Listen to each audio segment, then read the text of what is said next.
modern media initiative that sort of pushing the other way to try and pull together these good laws around the world to make that a model. So individual nation states can try and upgrade their laws to be more libertine or more protective of the rights of sources and journalists and publishers to publish.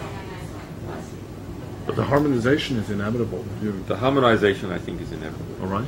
The only question is, what will it be?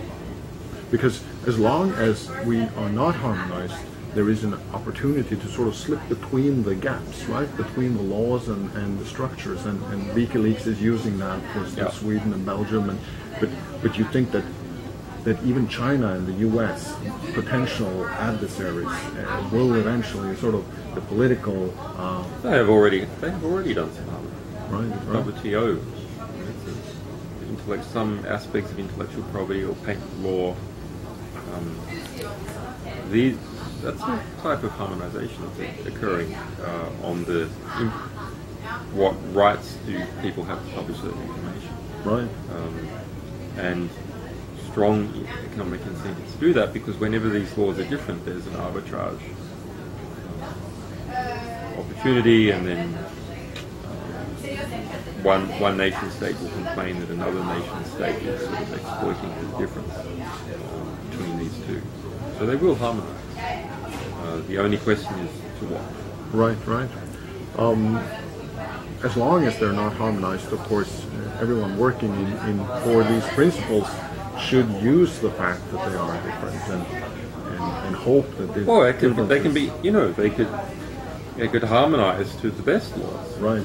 It's perfectly possible. And I mean, that's what WikiLeaks is at the moment.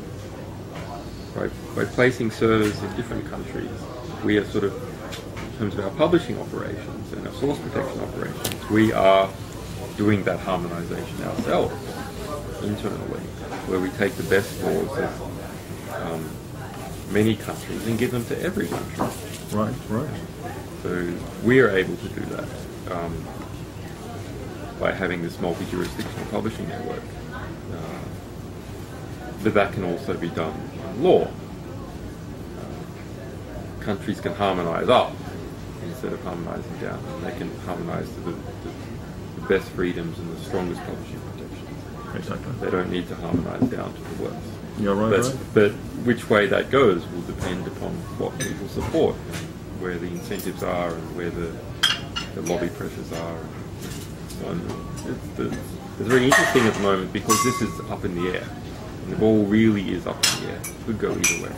And WikiLeaks, of course, gives an incentive to harmonize upwards, because it's out there, and as long as it cannot be stopped. So it's really essential that... Now, WikiLeaks is... I don't know the technology behind it, but I assume that it's replicated and that it's hard to technically shut it down. So as long as the internet is operational in some form or another, it will be up there. But the threat is more sort of organizational than technical, isn't it? Or legal, and sort of the threats are... The threat is more, at the moment, is sort of death by 1,000 cuts. So it's the expense in running all this, and the expense in defending ourselves against these legal attacks, which we managed to do successfully. But there's a cost in this, and as an organisation grows, it has scaling problems, and we're sort of being a victim of our own success in some ways. In that we're receiving a vast number of extremely important documents and videos, but we don't have the resources to go through them all, and that pains us terribly, because the promise we give to our sources is that we will not only protect them, but we will try and maximize the impact of their material, so that their efforts haven't gone to waste. And so every day that we sit on material and delay publishing is to some degree a betrayal of that promise that we make our sources. But we get a lot of material and we only have a finite number of people, and a finite number of resources. So we just cannot publish as fast as we are receiving material. And that means that our reform impact is being limited, although it's still very good, but it has been limited by that inability to get through material as fast as we'd like. We did go, oh, well, what if you just instantly sort of publish everything you receive?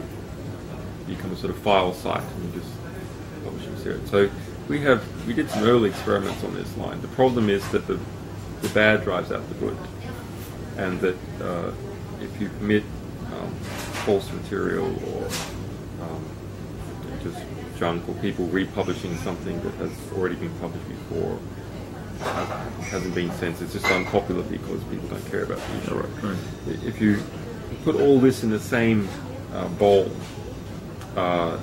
with really significant documents like the main manuals for Guantanamo Bay we published, or documents exposing billions of dollars worth of corruption in Kenya, or tens of billions of dollars of money laundering, money shuffling by Barclays Bank.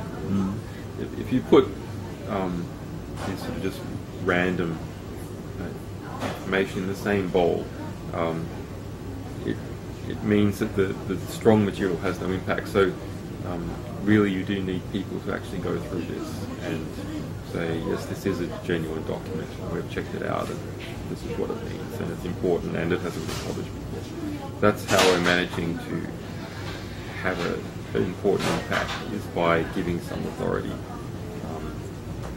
to this material. Right. What you're touching on there, of course, also is people, the users of WikiLeaks, knowing that what they're seeing and viewing is WikiLeaks. Because I've already seen that you've had imposters on Facebook trying to be WikiLeaks without actually being WikiLeaks. And I liked the group on Facebook, and I found out it was the wrong group. It wasn't sort of the official, the WikiLeaks. So how do the individual make sure, both now sort of practically, but also for the long term, for generations, that you know what you're viewing is really WikiLeaks and not some sort of imposter or someone putting a filter over it, or yeah, so that's hard. I mean, we have an SSL page, encrypted connection, wikileaks.org, but of course it's possible that they take down a domain name. We have many other alternative domain names as well to deal with China's censorship. This is actually quite an interesting problem in cryptography. How do you verify someone is who they say that they are, even though the internet address might change? So at the moment, the answer is sort of social. At the very moment, the answer is easy. Go to wikileaks.org. That is us. Unless we one day lose that domain name. There was an attack on it in February 2008 by Swiss Bank, and we lost it for 10 days. They didn't put up a different one, but we managed to produce a counter case and get it back. But there's, we have tendrils and networks, different mediums, Twitter and elsewhere. So if you search around enough of these are going to point to the real place. And our cryptographic certificates, it's a little bit harder to fake. It would require some fabrication in the United States for a company that specializes in producing these certificates. That's an interesting question. Right.